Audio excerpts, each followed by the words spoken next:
안녕하세요. 김사묵입니다. 이 시간에는 항일 애국 투사 중에서 외자 이름인 박열이라는 분에 대해서 말씀을 드리고자 합니다.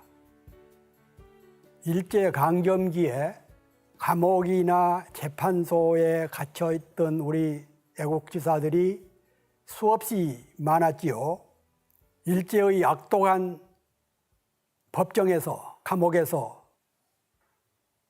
수없이 많은 애국 선열들이 쓰러져가고 병사를 하고 고문에 시달리고 참혹한 학정을 겪었는데, 그 중에서도 적도 일본, 도쿄 한복판, 일본의 고등법원 이런 데서 4가지 조건을 제시를 하면서 일제와 치열하게 싸웠던 당시 20대 초반의 조선 청년, 그 청년의 이름은 박열이라고 그랬죠.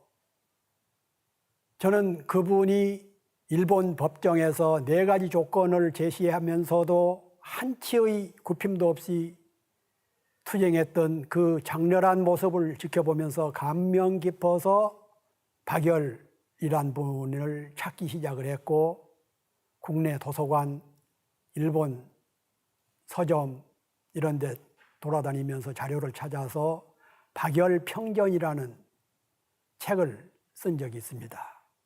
제가 20년 전에 책을 쓰면서 학생들에게 박열이라는 사람 혹시 아느냐고 물었더니 아는 사람이 거의 없더라고요. 박열뿐만 아니라 지적 업무에 종사하는 수준 높은 분들에게 혹시 박열에 대해서 아는 게 있습니까? 하고 물었더니 대부분 박열 누구지요? 그러더라고요. 그래서 제가 박열 선생이 그렇게 치열하게 우리 독립운동을 하고도 우리 대한민국에서는 잊혀진 인물이 됐구나 싶어 안타까워했는데, 최근에 영화가 제작이 되고 또 많은 국민들이 관심을 갖고 해서 박열 선생에 대한 어느 정도의 인식은 새롭게 된 것 같아서 다행입니다. 일제시대에 우리의 많은 독립운동가 중에서는 끝까지 민족해방이라는 대의를 지키면서 신념을 갖고 독립항쟁을 죽을 때까지 하신 분들이 많지만, 그 중에는 일제의 유혹에 또는 신념이 취약해서 또 다른 여러 가지 이유로 해서 변절, 변신, 굴종 그런 분들도 적지가 않았죠. 일제강점기에 민족주의자들의 실변절에 우리는 일말의 동정을 하면서도 지조를 지키지 못한 데 대해서는 시대의 가혹성이 얼마나 강했겠는가, 어느 정도 이해를 하면서도 끝까지 지조를 지키지 못한 데 대해서는 경멸을 하는 경우가 많이 있죠. 지금도 정권 교체기나 총선거 등 정치적인 변혁기에는 수많은 사람들이 정치적인 신념을 버리고 변절, 회절하는 경우를 많이 지켜보면서 국민들을 안타깝게 여기는 경우가 적지가 않습니다. 오늘 제가 소개해드리고자 하는 박열 선생은 지조와 신념을 태산같이 지키면서 그런 속에서도 일왕 부자를, 일본 임금 왕, 일본 사람들은 천왕이라고 부르죠. 일왕 부자를 척살하려다가 대역사건이라는 어마어마한 죄목으로 붙잡혀서 처음에는 사형 선고를 받았다가 나중에는 무기징역으로 감형이 돼서 일수로는 8,091일 동안, 횟수로는 23년 동안 일제의 엄혹한 감옥에서 옥고를 치르다가 살아나온 분입니다. 당시에 세계 감옥사에서 일죄일범, 그 표현이 범이라고 하니까 범죄라는 용어인데, 일왕 부자를 척살하려다가 일제 감옥에서 23년 동안 감옥살이를 하고 해방 후에 석방된 박열 선생, 그분은 어떤 사상을 갖고 있었고 어떤 길을 걸었고 어디서 태어나서 어떻게 교훈을 마쳤는가를 말씀드리겠습니다. 박열 선생은 20세기가 첫 열리는 1902년 2월 3일 날 경상북도 문경군 마성면 오천리에서 태어났어요. 그 지역, 제가 평전을 준비하면서 취재를 가보니까 그 지역에서는 오천리를 샘골이라고 부르더라고요. 아버지 박지수와 어머니 정선동의 셋째 아들로 태어났습니다. 어릴 때 아버지가 지어준 이름은 준식, 법준자, 힘을식자, 준식. 그리고 또 가정에서 부른 이름은 혁이라고 불렀답니다. 그러면 언제부터 준식이나 혁이 방열로 됐는가? 방렬이죠. 매울 열자. 그 김원봉 선생 이런 분들이 만들었던, 조직했던 의열단 할 때 렬자 쓰는 그 렬자입니다. 서당에 다닐 때부터 박열은 자기는 기질로 보아서 스스로 준식이 아닌 렬자로 쓰기 시작했다. 이것은 그 박열 사건 때 일본으로 소환됐던 그 친형이 증언한 바 내용이 그렇습니다. 박열 선생의 가문은 함양박씨, 그 누대로 전통적으로 육아 세전의 양반 가문이었다고 합니다. 그 지역에서는 꽤 존경받았고 재산도 상당히 넉넉해서 먹고 살만 했는데 1910년 8월 29일 날 일제가 강탈, 조선을 병탄하면서부터 지주계급이었던 가세가 기울기 시작했고, 그래서 박열이 태어날 무렵에는 약간의 자영농하고 소작, 남의 논밭을 붙여서 소작을 주고 소작을 얻어먹는 그런 그걸로 간신히 생계를 꾸려갔던, 그러니까 소농 생활 집안이죠. 1916년 경성고등보통학교, 지금은 그 경기고등학교라고 불리는데 그 전신이죠. 박열의 아버지는 박열이 6살 또는 5살 때에 상주에서 문경으로 이사를 했기 때문에 박열은 문경에서 태어나서 문경에서 어린 시절을 보낸 걸로 되어 있습니다. 박열은 어렸을 때부터 대단히 총명하고 또 담대한 성품을 갖고 있었고, 친구들 사이에서도 상당히 의협심이 강해서 아이들, 동네 꼬마들하고 자주 어울리고 그러면서 꼬마 대장 노릇도 하고 그랬던 것 같아요. 그리고 7살 때부터 천자문이라든가 동몽선섭, 자치강목, 그때 조선의 소년들이 배운 그런 교과 과목이죠. 이런 것을 공부를 하다가 10살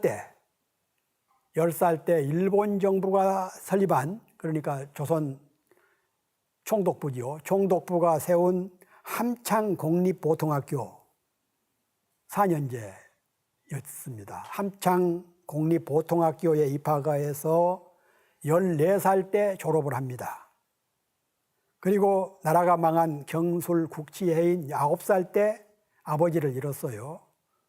가난한 농가에서 아버지마저 일찍 별세를 하고 보니까 상당히 가세가 어려웠던 것 같습니다. 박열이 졸업을 할 때 그때까지 학생들을 가르치고 있던 선생님이 한국인 교사였는데 선생님이 어느 날 학생들을 몰래 모아놓고 자기는 지금까지 일본의 압력에 의해서 너희들에게 거짓 역사를 가르쳤다. 그러면서 울면서 사과한 일이 있어요. 그때는 이 교사 선생뿐만 아니라 모든 전국의 교사들에게 조선 총독부가 조선 역사 대신 일본 역사를 가르치게 했었죠. 그랬는데 졸업을 앞두고 이 선생님은 역사의식, 민족의식이 남달랐던 것인지 눈물을 흘리면서 지금까지 여러분에게 잘못된 역사를 가르쳤다. 죄송하다. 그런데 이때에 박열 학생은 역사에 눈을 뜨게 되고 민족의식이 싹트고 반일 감정이 시작이 된 것 같아요. 우리가 흔히 같은 물을 마시고도 소는 젖을 만들고 우유를 만들고 뱀은 독을 만든다고 하듯이 같은 선생님의 교사의 말을 듣고도 다른 대부분의 학생들은 그냥 그대로 넘어갔겠지만 박열 학생은 역사의식, 민족의식이 눈뜨게 되고 반일 감정에 생기게 되고 역시 의식이 있는 사람은 달랐죠. 박열 선생도 박열 학생도 조선인 선생님의 그런 감동적인 말씀에 감동이 돼서 이후 새로운 역사의식을 갖게 된 겁니다.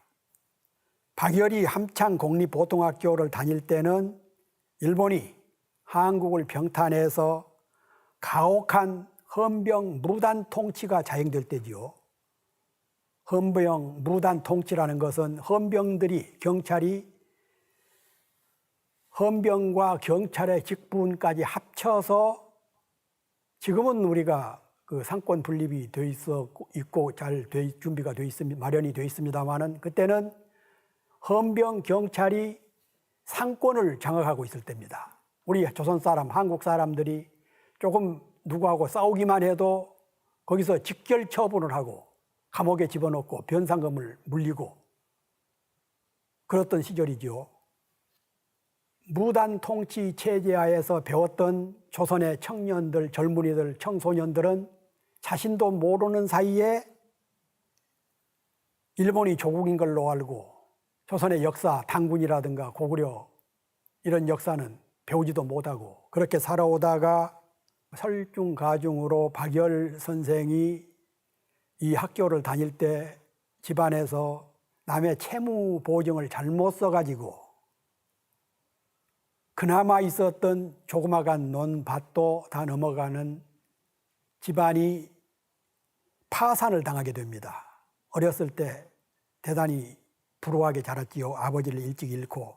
그래서 그나마 학비를 조달할 수가 없는 상태에 빠져서 대단히 어려운 공경을 당하게 됩니다. 그러나 박열은 단념하지 않고 공부를 열심히 해서 도정관, 지금으로 보면 도지사지요. 도정관의 추천을 받아가지고 경성고보 사범학과에 시험을 봅니다.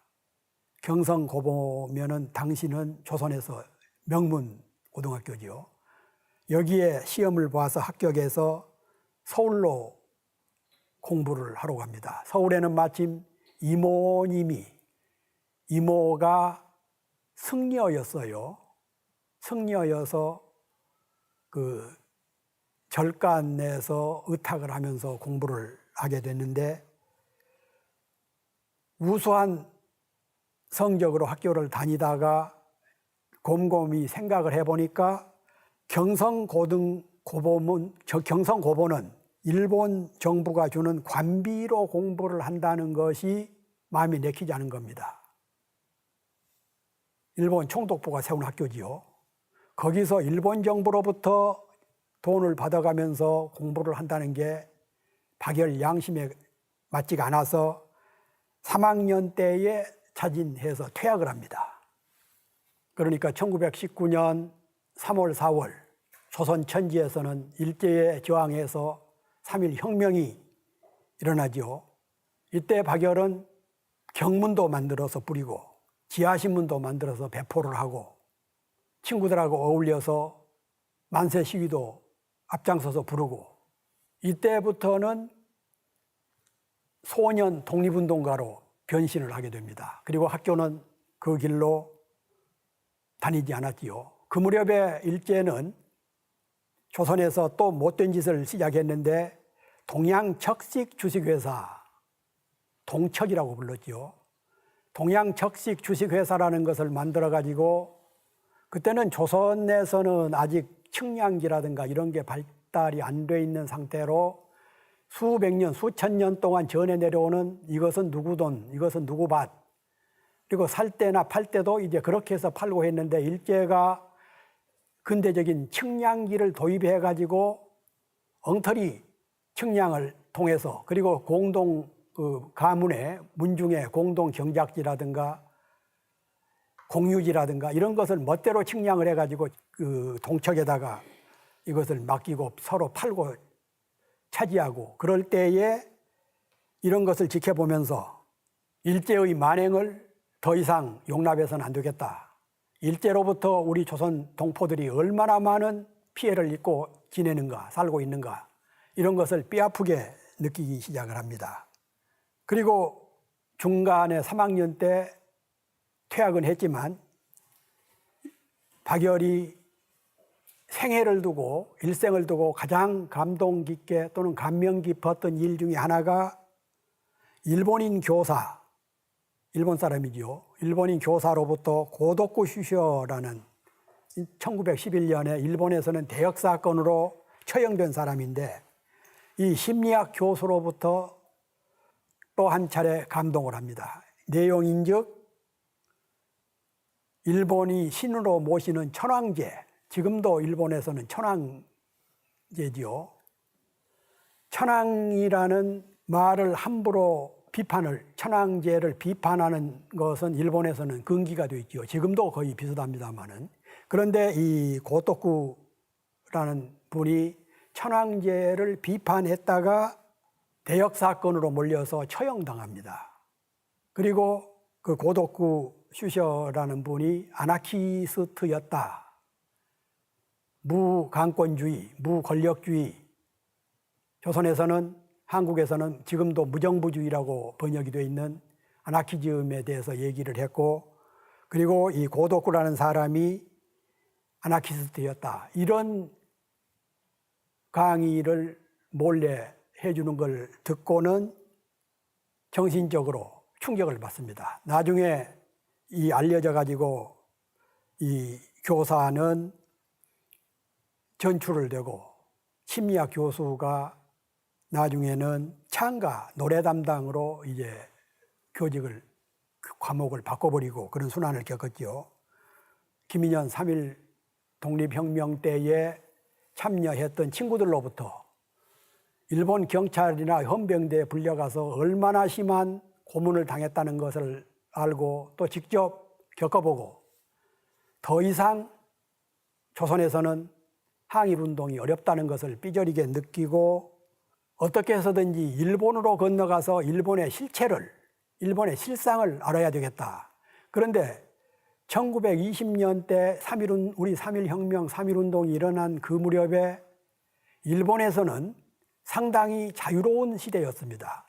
그러니까 조선에서는 헌병 경찰 제도라는 것을 도입을 해가지고 살상을 일삼고 무단 통치를 했지만 막상 일본 본토에서는 메이지 데모크라시라고 해가지고 명치 민주주의, 헌법도 만들고 상권 분립도 어느 정도 주고 그리고 의회도 구성을 하고 그래서 지네끼리는 상당히 지금 우리 수준은 엄두도 못 내지만 어느 정도의 자유가 보장이 됐었어요.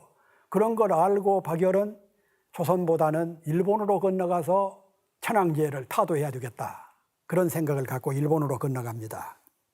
박열 선생이 살았을 때 동지였던 이강훈 선생, 일제강점기에 6.3정 의거라든가 이런 것을 했고 해방 후에는 광복회 회장을 지내신 분인데 이분이 쓴 책에 청사에 빛나는 순국선열들이라는 책이 있어요. 여기에 보면은 박열을 평화해서 이런 내용을 담았습니다. 선천적으로 두뇌가 총명하고 담력과 의협심이 남달랐고 성장하면서 조국이 일본 제국주의자들에게 침탈된 사실을 알게 되자 자연히 적개심과 분노가 팽배해져서 불구대천 원수 일본의 상징인 일왕을 처단해야 되겠다, 이런 생각을 갖고 있었고 늘 이런 얘기를 했었다라는 게 이강훈 선생이 쓴 책에 나옵니다. 3.1운동, 3.1혁명이 일어나던 1910년 10월 달에 박열은 도쿄로 건너갑니다. 도쿄에 도착한 박열은 먹고 살 게 없죠. 가지고 간 돈도 없고 간신히 선비만 배로 부산에서 관부 연락선을 타고 도쿄로 건너가서 거기까지는 갔는데 먹고 살 게 없으니까 신문 배달, 식당, 종업원, 막노동꾼, 우체부, 조수 이런 일을 하면서 정태성, 김천애 이런 그 친구들하고 어울려서 노동 동지회를 만듭니다. 우리 같으면 지금 같으면 노동조합이죠. 그리고 제1조선인 고학생 동지회를 확대 개편을 하고 이때부터 사회운동에 참여를 합니다. 이 무렵에 일본에서는 우리 조선 유학생들이 꽤 많이 가 있었는데 러시아에서 볼셰비키 혁명이 일어나면서 일본에도 사회주의 열풍이, 사회주의 조류가 급속도로 퍼져 있을 때 일본 학생들뿐만 아니라 조선 유학생들도 사회주의에 대한 생각들을 꽤 갖게 되죠. 특히 그 젊었을 때 청년 시절에는 새로운 사조, 이데올로기, 이념 이런 때에 관심들을 많이 갖게 되듯이 조선의 청년들도 유학생들도 또 일본 학생들도 그렇게 빠져 있을 때죠. 그러면서 그 김약수, 우리나라에서 정부가 수립되면서 그 국회 부의장을 지냈던 분이 김약수인데, 김약수 이런 분들하고 일본의 아나키스트 큰 사상가였던 오스키 사카에, 이와사 사쿠라토 이런 분들을 찾아다니면서 아나키즘에 대해서 공부를 합니다. 그러니까 오히려 사회주의 열풍에 빠져 있는 유학생들이나 일본 학생들하고는 달리 박열 선생은 김약수 선생하고 이런 동지들하고 아나키즘에 빠져들게 된 거죠. 관심을 빠져들었다기보다는 그쪽에 더 경도하게 되기 시작을 한 겁니다. 그래서 아나키즘에 상당히 관심을 갖고 동지들하고 혈거단이라는 비밀 조직을, 청년단체를 조직을 합니다. 혈거단은 그 피혈자, 일어날 거자, 피를 뿌려서라도 조국을 배반하는 사람들, 특히 그때는 일본에 유학가 있는 학생들 중에서는 소수의 친일파 후손을 제외하고는 대부분이 앞서 박열이 했던 대로 신문팔이를 하거나 막노동을 하거나 우체부 집배원 조수를 하거나 이런 일을 하면서 공부를 하고 있었는데, 그중에는 친일파들의 농간에 의해서 유학생들이 사상적인 퇴폐 풍조에 빠지거나 스스로 일본이 근대 문명에 앞서가 있는 일본의 조선이 지배를 받는 것은 당연하다라는 식의 패배주의에 빠져 있는 그런 학생들이 늘어나고 그랬거든요. 양심에 어긋지는 또는 체면을 훼손시키는 타락 분자들을 처단한다.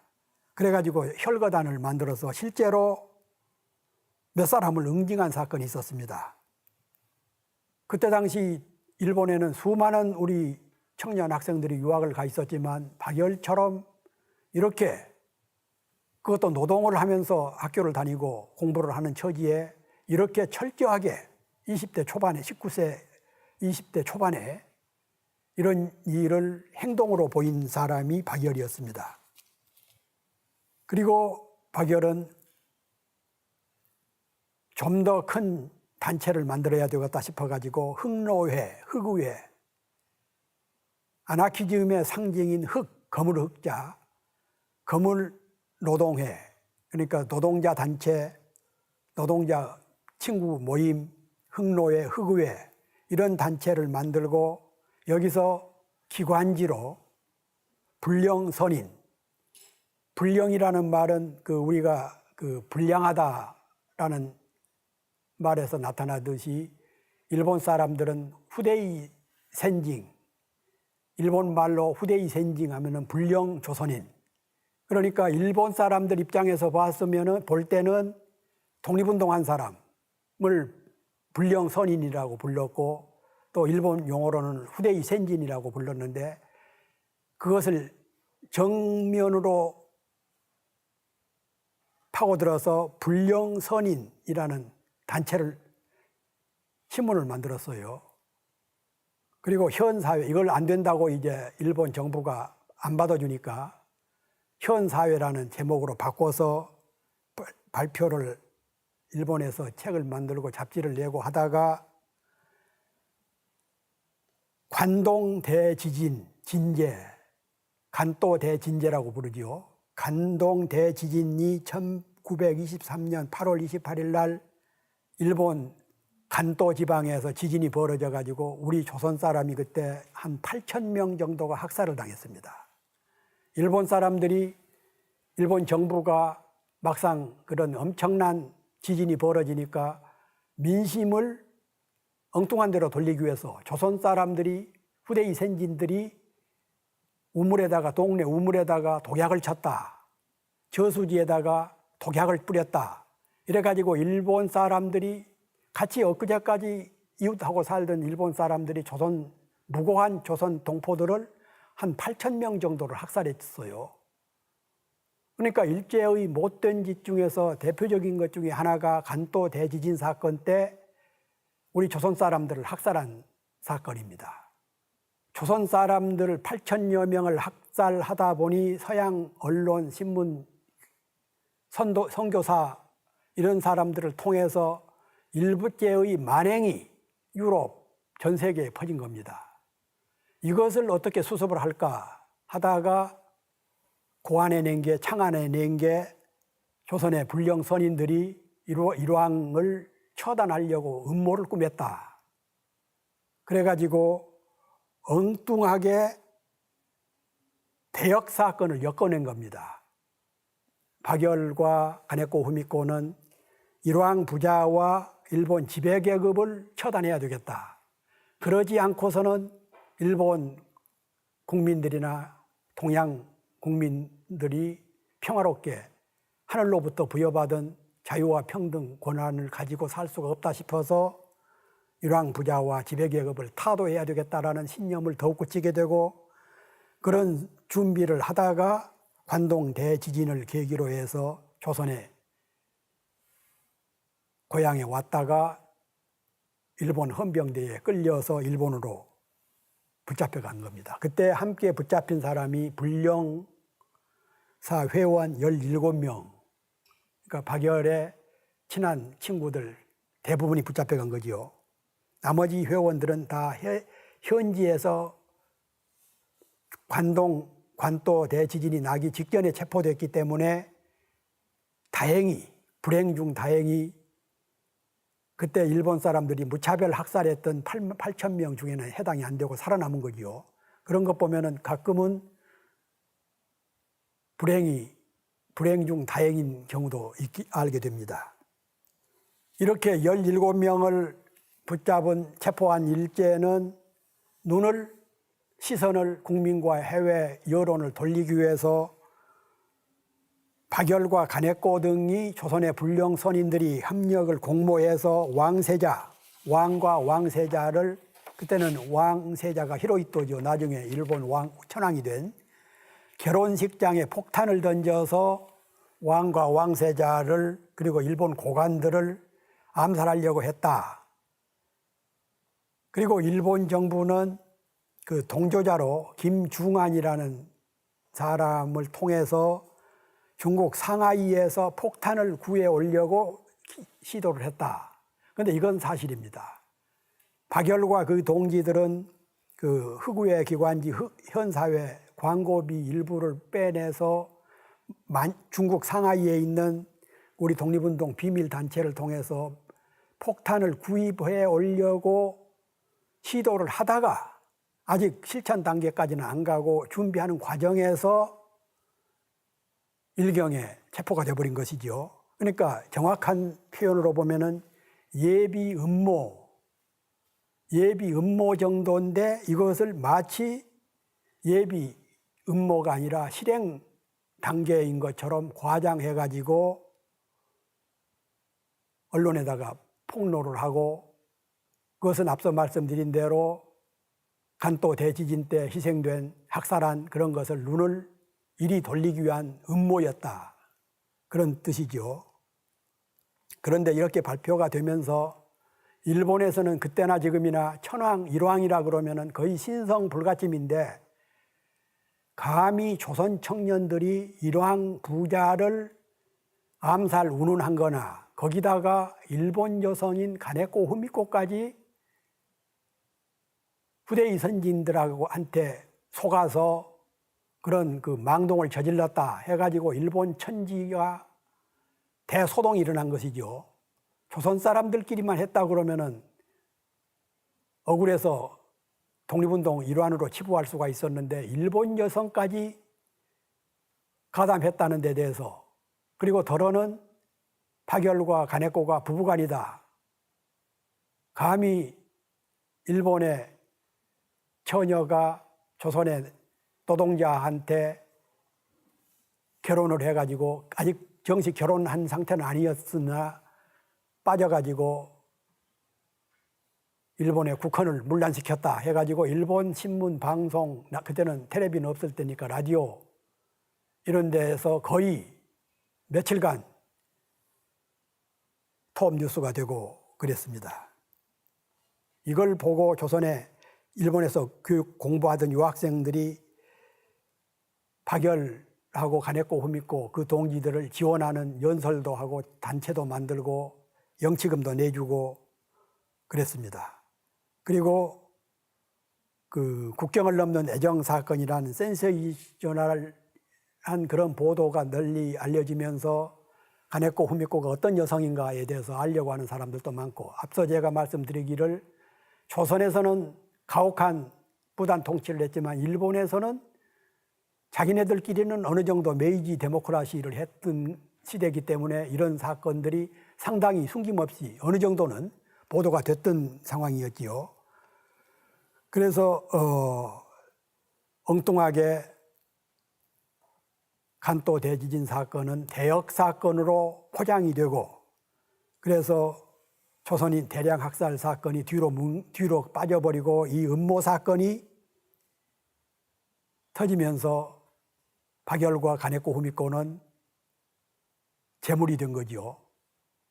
분명한 것은 그런 준비를 했지만 아직은 폭탄을 구한 것도 아니고 그런 준비를 하는 계획을 세우던 단계에서 음모 사건의 수준에서 체포됐기 때문에 아직 실행 단계는 아니었는데도 마치 폭탄을 구해다가 일왕 부자를 처단하려고 했던 것처럼 이렇게 과장을 한 겁니다.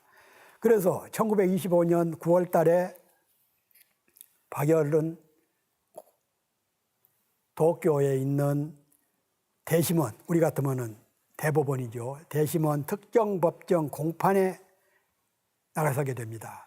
공판이 열리기 전에 파결 선생은 일본 법정에다가 4가지 조건을 제시를 해요. 제가 그 20년 전에 파결 평전을 쓰게 된 동기 중에 하나는 우리나라 어느 교수가 쓴 책에 요약해서 이 4가지 제한 조건이 나와 있더라고요. 그걸 보고 제가, 아니 20대 노동자가 일본에서 일왕 부자를 처단하려고 했던 음모 사건에 연루됐다고 하는 노동 청년이 어떻게 그 20대 청년의 머리에서 그런 의견이 나올 수가 있는가 감동을 했어요. 한번 어떤 내용인가 들어보시기 바랍니다. 첫째, 나 파결은 피고로서 법정에 서는 것이 아니다. 너 재판관이, 그러니까 최근에 영화에서도 나왔습니다마는 재판관을 재판관이라고도 안 하고 너, 당신 이렇게 불렀어요. 너 재판관이 일본의 천황을 대표해서 법정에 서는 것인 이상 나는 조선 민족을 대표해서 법정에 서는 것이다.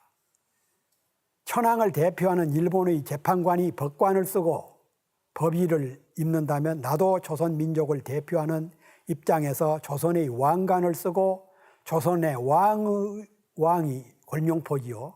조선 왕들이 입었던 곤룡포. 왕을 입는 것을 허락해라. 대단하죠. 우리 민족의 자존심.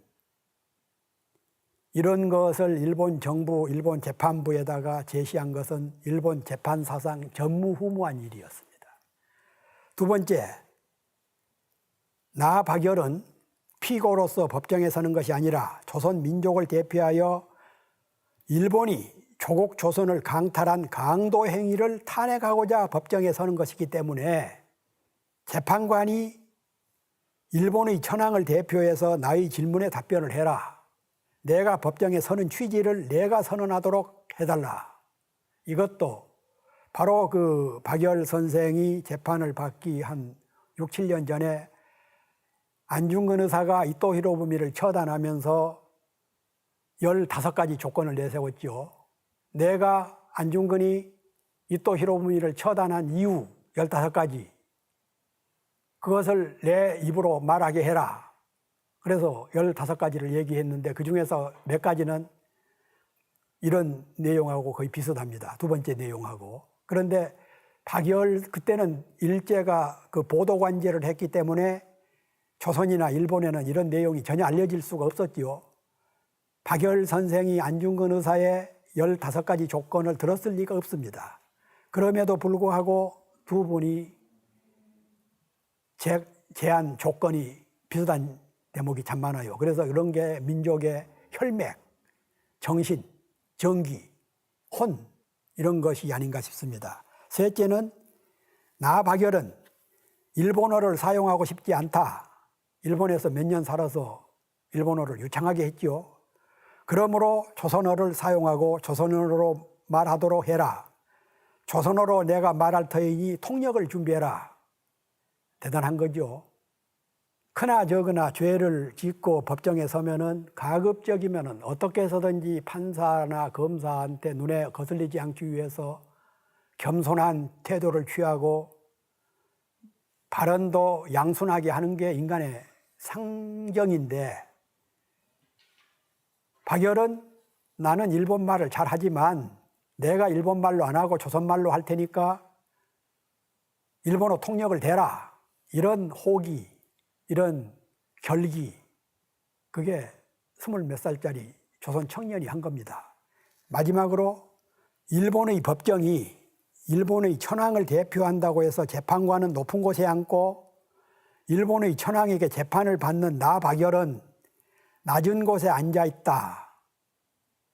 그러나 나는 소위 피고와는 다른 사람이다. 때문에 내 좌석을 너희 1인 판사와 판사의 좌석하고 똑같이 해라. 그런 조건을 제시를 한 겁니다. 그래서 결국은 일본 대심원에서 또 자기네들도 자존심도 있고 기록으로도 남고 해서 첫째와 둘째 조건만 들어주기로 한 겁니다. 박열이 내가 왜 법정에 섰는가를 얘기할 수 있도록 할 것, 그리고 일왕이 판사가 일본 법을 입었듯이 나는 조선의 법을 입게 해달라. 그런데 막상 그 후세 변호사라고 참 우리나라 독립운동에 큰 기여를 했던 일본 사람 변호사가 있는데 후세 다제치 변호사가 조선에 들어와서 임금이 입었던 곤룡포를 왕관을 구하려는데 총독부가 그걸 허가하겠습니까? 그래서 결국은 우리나라 해방이 되고 재헌국회의원이었던 조헌영 선생, 고려대학교 교수를 했던 시인이기도 한 조지훈 선생의 아버지가 입었던 양반 옷을 구해가지고 박열 선생이 그리고 가네코 후미코가 그 옷을 입고 법정에 출두를 했어요. 그리고 세 번째하고 네 번째는 양보를 한 겁니다. 그래서 일본한테 이제 법정에서 재판을 받았는데 박열은 사형 선고, 가네코 후미코도 사형 선고, 박열은 판사 고맙네. 아무개 이름 부르면서, 판사 이름 부르면서 재판장 수고했네. 박열은, 간해꼬는 소리 높여 만세. 그러면서 내 육체야 너네들이 마음대로 살리고 죽일 수 있겠지만 내 영혼은, 내 정신은 함부로 할 수가 없다. 그리고 만세. 참 통이 큰 분이었지요. 그리고 얼마 후에 마치 일왕이 자비나 베푼 듯이 무기형으로 감형을 했어요. 그래서 간수 감옥 책임자가 마치 성은이나 베푼 것처럼 사면장을 주는 것을 박열은 너네가 내 목숨을 살렸다 죽였다 하는구나 하고는 받았는데, 두 번째로 간해꼬한테 주니까 간해꼬가 현장에서 찢어서 던져버린 겁니다. 감히 하늘로부터 받은 생명을 너네가 죽였다 살렸다 하느냐. 나는 박열과 함께 일본 형장에서 목숨을 버릴 것을 각오를 하고 있었는데 마음대로 살리느냐. 그래가지고 또 한바탕 소동이 났죠. 그래서 얼마 후에 간해꼬는 여성 감옥에, 박열은 남성 감옥에 이제 멀리 헤어졌는데, 얼마 후에 간해꼬가 의문의 변사를 한 겁니다. 일본은 안중근 의사 의거 때도 그랬지만 간해꼬 박열 사건 때도 어떻게 해서든지 잘못했다고 용서를 빌기를 바란다. 빌기만 하면은 크게 감형을 해주겠다. 그래서 두 사람을 합방을 시켰어요. 이것도 이례적인 일인데, 소위 국사범이라고 하는 엄청난 범인들을, 그 일본식의 용어로 표현하면 범인들을 합방을 시켜서, 그리고는 간수들이 철수시켜고 나중에는 간해꼬 후미코가 임신을 했어요. 그래서 이 사진이 어떻게 몰래 이제 일본 신문에 보도가 됐는데, 이런 것 때문에 일본 내각, 그때는 다네카 내각인데 다네카 내각이 총 사퇴를 할 정도까지 큰 파문을 일으켰습니다. 그리고는 임신했다는 사실은 안 알려지고, 그 간해꼬가 박열의 팔에 기대어서 그 책을 읽고 있는 그런 모습이 사진을 몰래 찍어가지고 이제 신문에 보도가 됐는데, 일본 신문에. 그것 때문에 일본 내각이 도개가 되고 할 정도였는데, 그런데 비밀리에 조사를 해보니까 합방시킨 이후에 간해꼬가 임신을 했다는 사실이 드러났어요. 그래서 얼마 후에 간해꼬가 암살을, 옥중살을, 변살을 당합니다. 제가 판단할 때는 임신한 사실이 박열의 팔에 팔베개를 하고 누워있는 사진 가지고도 그렇게 일본 열도가 난리가 터졌는데, 간해꼬가 임신했다는 사실이 알려지면은 그야말로 경천동지할 사건이 터질 것 같아서 일본 정부가 죽여버린 것 같아요. 그래서 결국은 간해꼬 후미코는 얼마 후에 일본 감옥에서 암살당해서 죽어버리고 자살했다는 미명으로, 남편 박열은 일제가 패망할 때까지, 그러니까 1945년 일제가 항복한 후에 미군이 일본을 점령했죠. 메가더 사령관에 의해서 정치범 석방 제1호로 만 22년, 햇수로 23년 감옥살이를 끝내고 석방이 돼서 제1민단을 만들고 일본에서, 그리고 그때 해방을 맞아서 귀국했던 김구 선생으로부터